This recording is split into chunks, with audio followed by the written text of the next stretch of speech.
Hey there folks, it's Desert Fox back again with another Sea of Thieves guide. Today we're going to be taking a dive into the Lost Shipment Voyages, so without further delay, let's get started. First step, as always, is to buy the Voyage. It's going to be the furthest left voyage, as the other two will be cargo or animals, and you do have to be at least level 25 with the Merchant Alliance before being able to buy these voyages. And once you have that purchase, slap it down on the table, vote for it, and you're good to go. With these voyages, you're given a map of a trade route that a Merchant Alliance vessel was taking before they went missing. Your job is to discover the clues left behind to locate and return their cargo to the merchants. Since you're able to see where they started and their destination, you have a pretty clear direction of travel. In this case, we start at Plunder Outpost, which is where we are now, and the intended destination was Morrow's Peak Outpost. I like to copy down the map by circling points, which might help, but for the most part, as long as you know what direction to sail and what to look out for, you should be fine without it. Now to drop sail and get moving. We got cargo to find. Ignore that. As you're sailing on these voyages, you must find clues. These clues are first found at flotsam or sea trash. These will have a flock of seagulls flying overhead. Sometimes they can be hard to spot, even harder in the wilds. Devils roar and at night, so you better keep an eye out. I spotted this flock from pretty far away, but as we start pulling up to it, start slowing down so that you can take advantage of your harpoon, as you'll usually get some loot and supplies as well as our first clue. When your flotsam is in sight, first thing to notice is one of the barrels has a blue stripe in the middle. Because of this, I know this is for our voyage, and it will have our note inside. Now I'm just going to start harpooning and see what we get.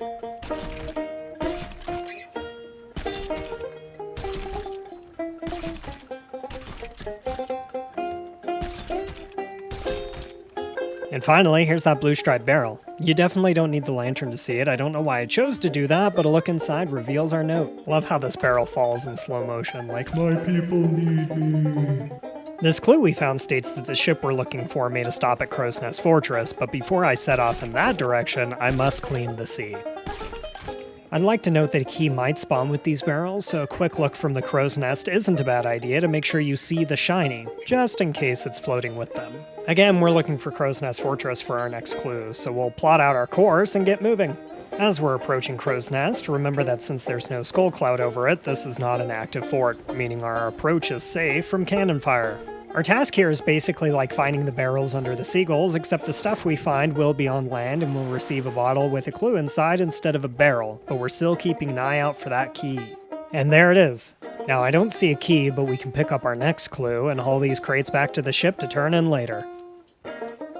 On the surface, this note doesn't really offer much if you aren't familiar with the names of islands or NPCs, but it mentions Devil's Ridge, so we'll head there, and I already know there's an NPC there by the name of Martha the Fierce. Also, if you look at the first map you were given, you'll see the stops you've already made related to this voyage. Yep, already forgot I was going to Devil's Ridge. As we approach, and I need to reiterate that some islands do have NPCs on them and sometimes can be tricky to find, so keep searching and eventually you'll find them. Now that I'm here and docked, I'm ready to hop onto the island and begin my search for Martha, which I already know the location of, but you'll do the searching part. Once you find your NPC, interact with them, choose the option related to the lost cargo, navigate through the conversation, and they'll release a new clue for you. With our new clue in hand, we're told that the crew of the lost ship diverted through R-17. Kind of feels like pirate bingo. Now we'll take... Wait, was that the key? Let's go! Now we'll just get this stuff on the ship and put the key someplace where it won't get lost and make our way to the glorious Sea Dog Bingo Hall. R-17. At R-17, I spotted some more birds, and after a couple of failed harpoon attempts due to the debris, I hop in to get our next clue. I have to note, because I didn't get it with this voyage, some clues will be an island map with a portion circled. Go investigate the circle, and along with crates, you might find a note and or a key. With this clue, where it doesn't give us any information other that they can see the destination, which is Morrow's Peak Outpost, and they go straight for it. So we'll do the same.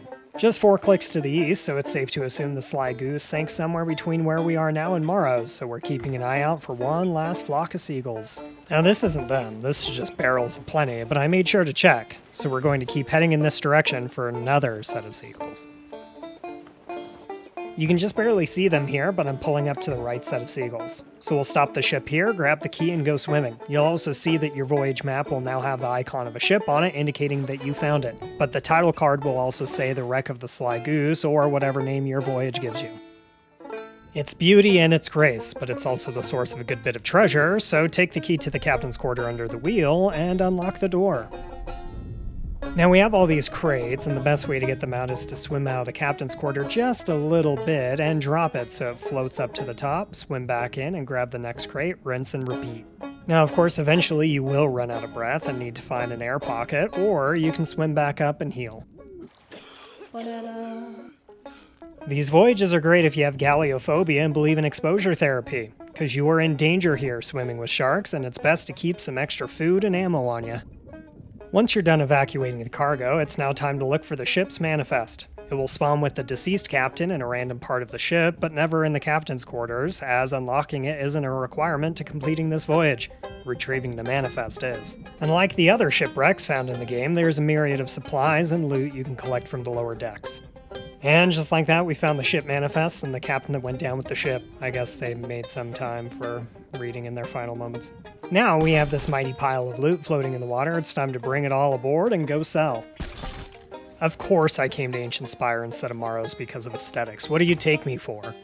Now about the Merchant Manifest, I'm maxed out in Merchants, so this is the highest tier. Depending on your rep level in Merchant, you might get a different book with a minimum of 2,000 and a maximum of 4,000 gold. As for the rest goes, get it sold, and that's it for this voyage.